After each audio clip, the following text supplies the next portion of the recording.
सैनिकों को लात मार रहे थे और आधी तरफ मेरी कविता सुनाई जा रही थी। वो हिस्सा सुनाता हूं मैं आपको। और अगर आपने मेरा समर्थन किया, पूरे सदन ने समर्थन किया, तो मैं हिंदुस्तान के प्रधानमंत्री के सामने सीना तान के ये भाषा बोलना चाहता हूं। बहुत दुख होता है साहब, कब तक तिरंगे में लिपटी लाशें देखेंगे, कब तक सैनिकों का अपमान देखेंगे। तब मैं 4 लाइन पढ़ता हूं, देखना चाहता हूं ये सदन कितना समर्थन करता है। भारत माता का बंटवारा है जिनकी अभिलाषा में, वे समझेंगे अर्जुन के गांडीव धर्म की भाषा में। फूल अमन के कभी नहीं खिलते कायर पर पार्टी में, नेहरू जी के श्वेत कबूतर मरे पड़े हैं घाटी में। दिल्ली वालों, अपने मन को बुद्ध करो या क्रुद्ध करो, कश्मीर को दान करो या गद्दारों से युद्ध करो।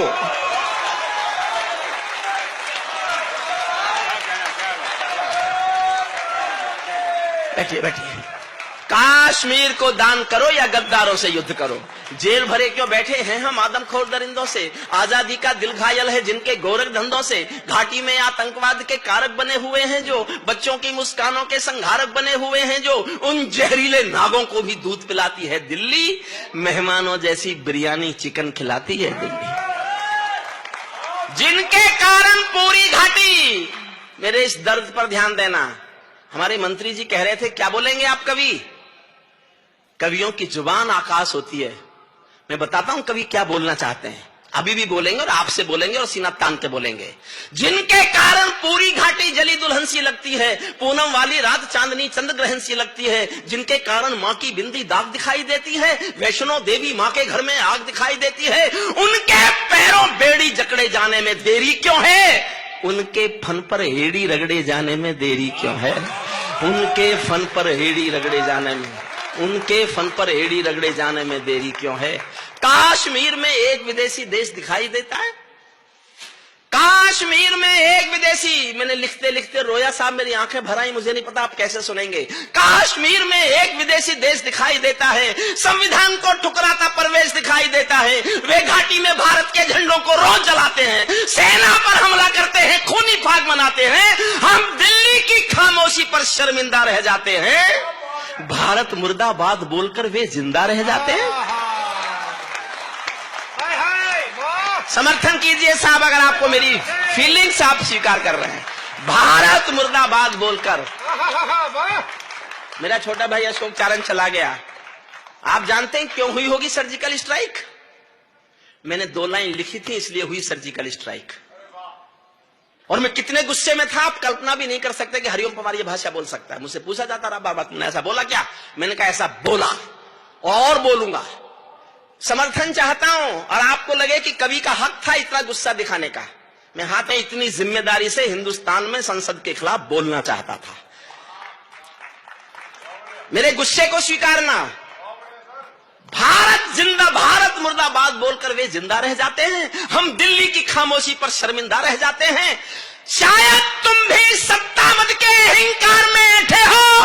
अगली पंक्ति पर सदन का, पूरे सदन का प्यार चाहता हूं। शायद तुम भी सत्ता मद के अहंकार में ऐठे हो, क्या 17 मंत्री मरने के इंतजार में बैठे हो?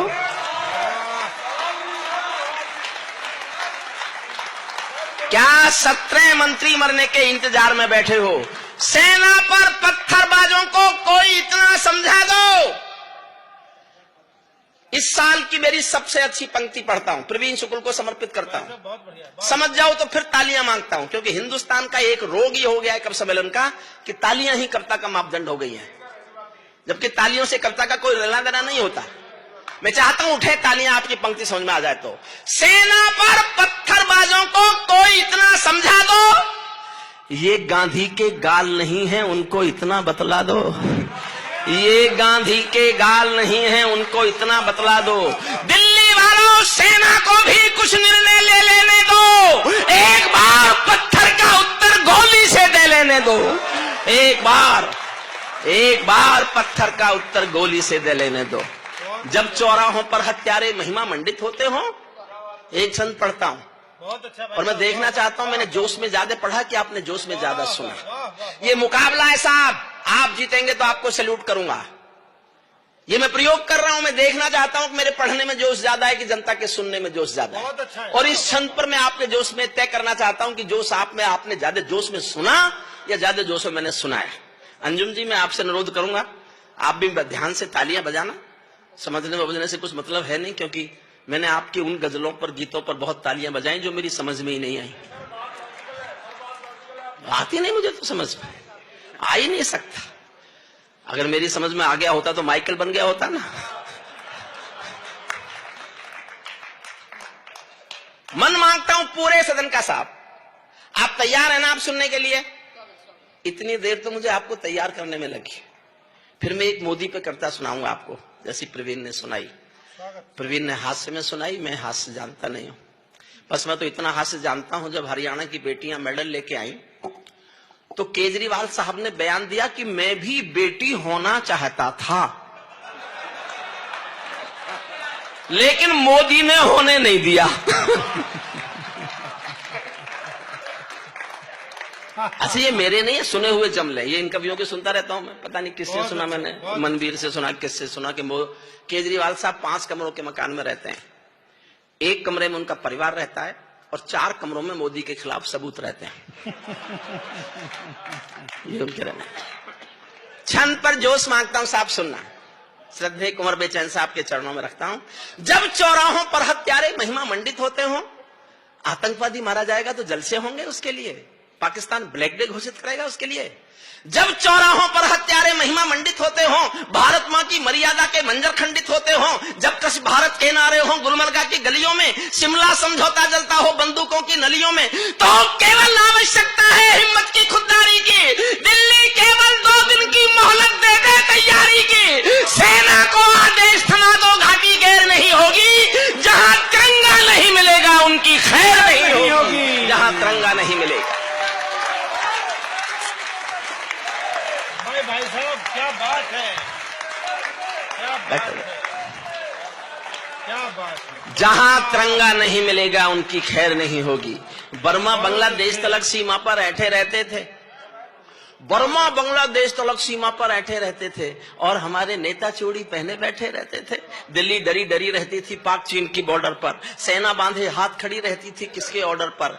दुनिया को एहसास कराओ, हम निर्णय ले सकते हैं, हम भी ईंटों का उत्तर अब पत्थर से दे सकते हैं। अब तो वक्त बदलना सीखो डरते डरते जीने का। दुनिया को एहसास कराओ 56 इंची सीने का। दुनिया को एहसास कराओ, दुनिया को एहसास कराओ 56 इंची सीने का। सैनिक अपने प्राण गंवाकर देश बड़ा कर जाता है। मेरी कविता की सबसे अच्छी पंक्तियां सुनना। सैनिक अपने प्राण गंवाकर देश बड़ा कर जाता है, बलिदानों की बुनियादों पर राष्ट्र खड़ा कर जाता है। जिनको मां के बलिदानी बेटों से प्यार नहीं होगा, उन्हें तिरंगे को लहराने का अधिकार नहीं होगा। उन्हें तिरंगे को लहराने का अधिकार नहीं होगा। सिंहासन के माने होते हैं सिंहों का आसन हो, कायरता से दूर अटल संकल्पों का अनुशासन हो। राजमहल के आचरणों की गंध हवा में जाती है।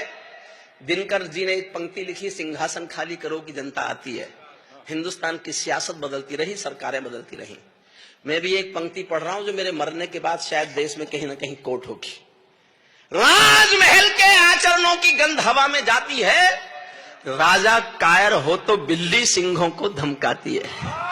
राजा कायर हो, वरना हमारे सैनिकों पर कोई थप्पड़ उठा दे। राजा कायर हो तो बिल्ली सिंहों को धमकाती है। भारत एक अखंड राष्ट्र है, समापन करता हूं, जोश में समापन करना। भारत एक अखंड राष्ट्र है, 1.25 अरब की ताकत है। कोई हम पर आंख उठा ले किसकी भला हिमाकत है। धरती अंबर और समंदर को ये भाषा समझा दो, दुनिया के हर पंच सिकंदर को ये भाषा समझा दो। अब खंडित भारत मां की तस्वीर नहीं होने वाली, कश्मीर किसी के अब्बा की जागीर नहीं होने वाली। कश्मीर किसी के अब्बा की जागीर नहीं। बहुत मोदी पढ़ देता है।